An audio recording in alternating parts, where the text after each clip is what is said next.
then I get the yellow pages. And then I stopped memorizing.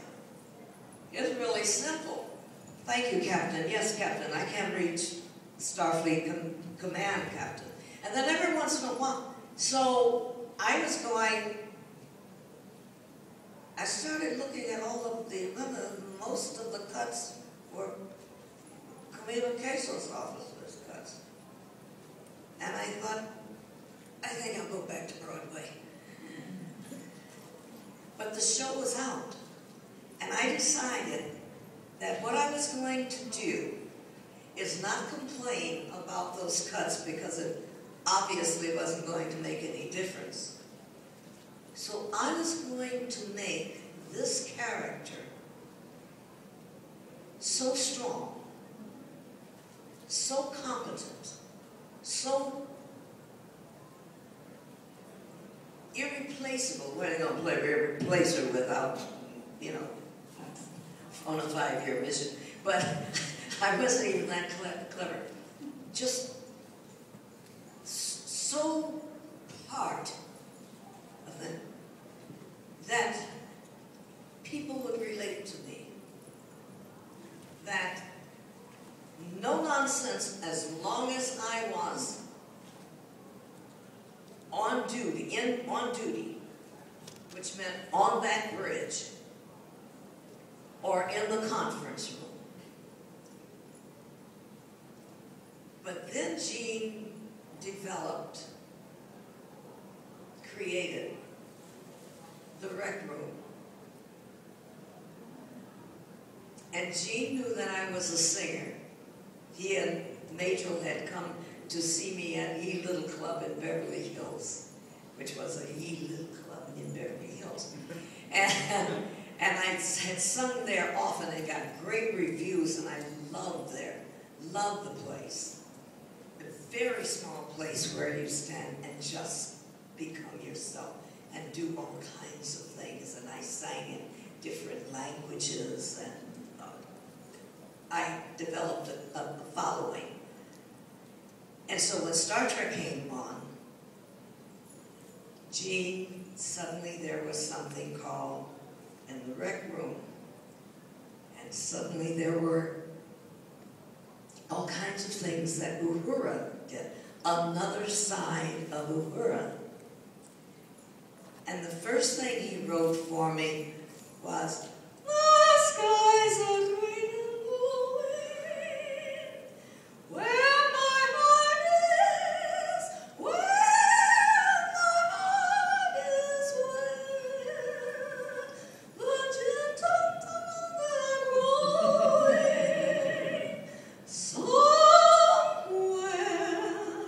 beyond the stars.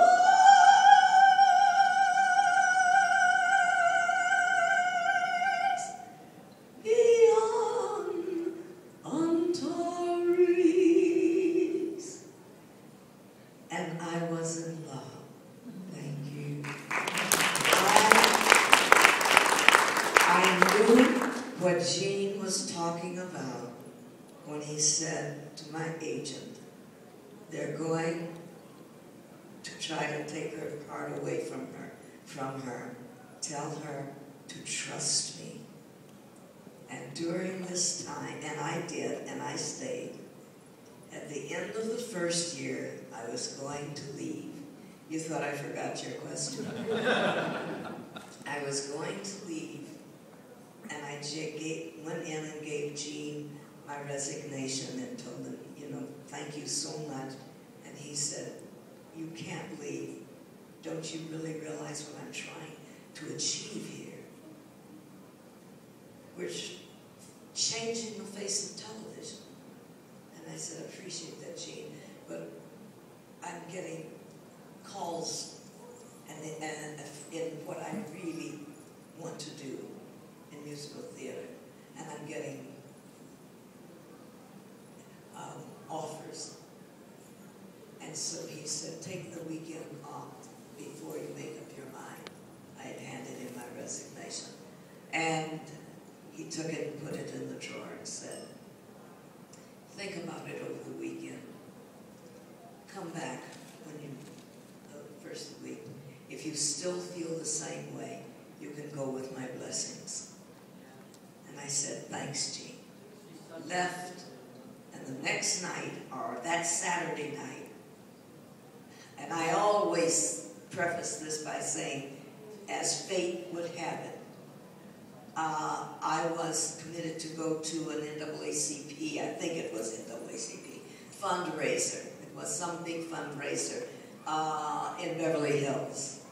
And I was one of the special guests, and they just seated me at the dais, and as others were trickling in to see at the dais, one of the promoters came over and said, Miss Nichols, there's someone who wants to meet you. He said, very badly, he said, to tell you, he is your greatest fan.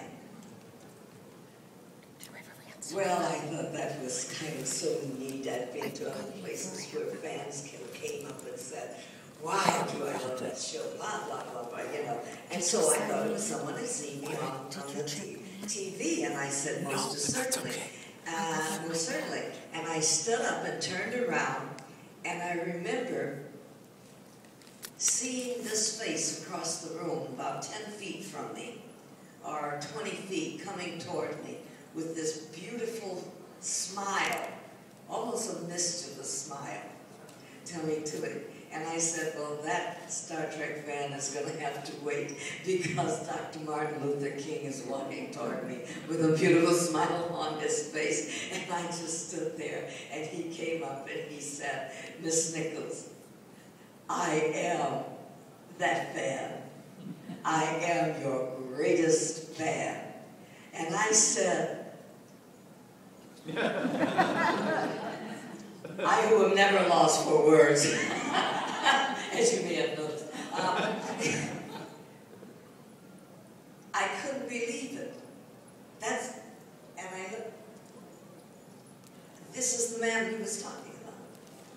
And I said, and he began to say, Miss Nichols, I have to tell you that your role on this magnificent show, a TV series, is one of the most important things that has happened in what we are doing and the fight that we are waging and that I'm going.